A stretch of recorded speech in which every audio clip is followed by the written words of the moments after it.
Le cabinet du Premier ministre israélien Bibi Netanyahou est rempli d'extrémistes religieux qui croient que la brutalité d'Israël à Gaza est commandée par Dieu. Selon le livre de Josué dans la Bible hébraïque, daté par les chercheurs du 7e siècle avant J.R. Dieu a promis la terre au peuple juif et lui a ordonné de détruire les autres nations vivant dans la terre promise. Ce texte est utilisé par des nationalistes extrêmes en Israël aujourd'hui, y compris par bon nombre des 700 000 colons israéliens vivant dans les territoires palestiniens occupés en violation du droit international. Netanyahou poursuit l'idéologie religieuse du 7e siècle avant J.R. siècle, au 21e siècle. Bien sûr, la grande majorité du monde aujourd'hui, y compris la grande majorité des Américains, ne sont certainement pas en accord avec les zélotes religieux d'Israël. Le monde s'intéresse bien plus à la Convention sur le génocide de 1948 qu'au génocide soi-disant ordonné par Dieu dans le livre de Josué. Il n'accepte pas l'idée biblique selon laquelle Israël devrait tuer ou expulser les peuples de Palestine de leur propre terre. La solution à deux États est la politique déclarée de la communauté mondiale, telle qu'inscrite par le Conseil de sécurité de l'ONU et du gouvernement des États-Unis. Le président Joe Biden se trouve donc pris entre le puissant lobby israélien et l'opinion des électeurs américains et de la communauté internationale. Étant donné la puissance du lobby israélien et les sommes qu'il dépense en contributions de campagne, Biden essaie de ménager la chèvre et le chou, soutenir Israël mais sans approuver l'extrémisme d'Israël. Biden et le secrétaire d'État Anthony Blinken espèrent attirer les pays arabes dans un énième processus de paix sans fin, avec la solution à deux États comme objectif lointain qui n'est jamais atteint. Les faucons israéliens bloqueraient bien sûr chaque étape du chemin. Biden sait tout cela, mais veut le cache-sexe d'un processus de paix. Biden espérait aussi jusqu'à récemment que l'Arabie saoudite pourrait être séduite pour normaliser les relations avec Israël en échange de jets de combat F-35, d'un accès à la technologie nucléaire et d'un engagement vague envers une solution à deux États. Un jour, d'une manière ou d'une autre. Les Saoudiens n'en veulent pas. Ils l'ont clairement indiqué dans une déclaration le 6 février en déclarant «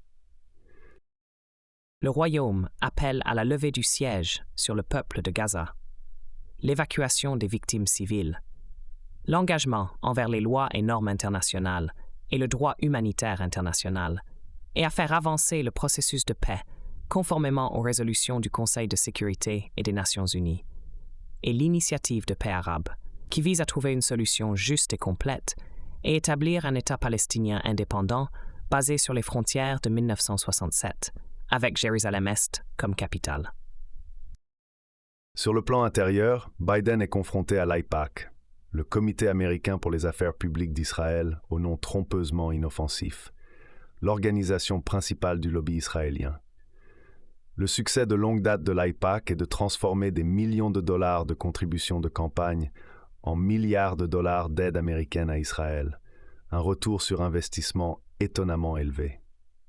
Actuellement, l'AIPAC vise à transformer environ 100 millions de dollars de financement de campagne pour l'élection de novembre en un paquet d'aides supplémentaires de 16 milliards de dollars pour Israël.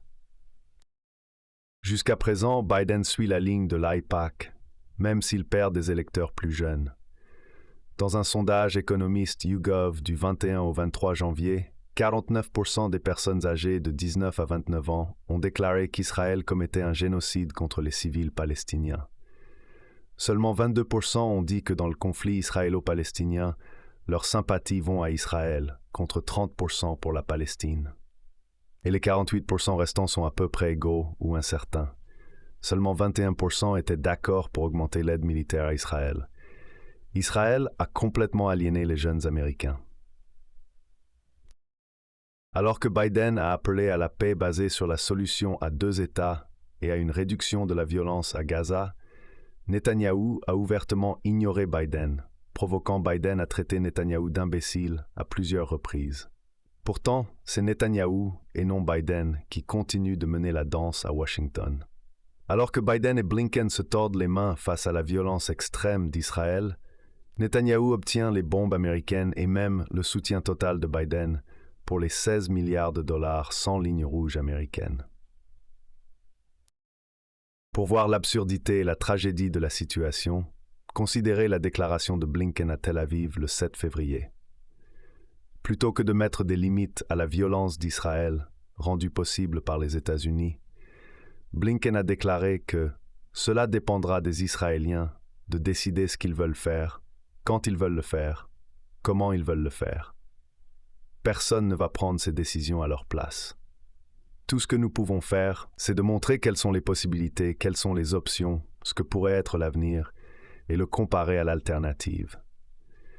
Et l'alternative en ce moment ressemble à un cycle sans fin de violence, de destruction et de désespoir.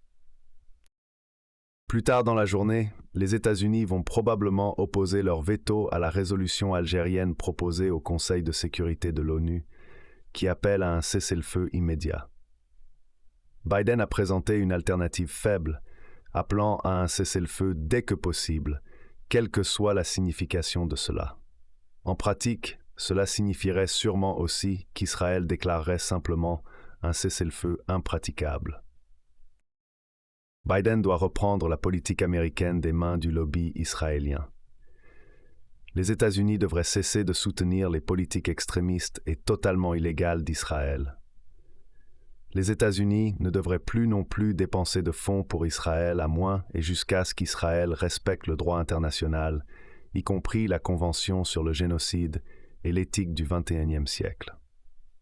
Biden devrait se ranger du côté du Conseil de sécurité de l'ONU en appelant à un cessez-le-feu immédiat, et en effet en appelant à une transition immédiate vers la solution à 2 États, y compris la reconnaissance de la Palestine comme le 194e État membre de l'ONU, un mouvement qui est en retard de plus d'une décennie depuis que la Palestine a demandé l'adhésion à l'ONU en 2011. Les dirigeants israéliens n'ont montré aucun scrupule à tuer des dizaines de milliers de civils innocents, à déplacer 2 millions de Gazaouis et à appeler au nettoyage ethnique. La Cour internationale de justice a déterminé qu'Israël pourrait bien commettre un génocide, et la CIJ pourrait rendre une décision définitive sur le génocide dans 1 an ou 2. Biden entrerait dans l'histoire comme un facilitateur de génocide. Pourtant, il a encore la chance d'être le président des États-Unis qui a empêché un génocide.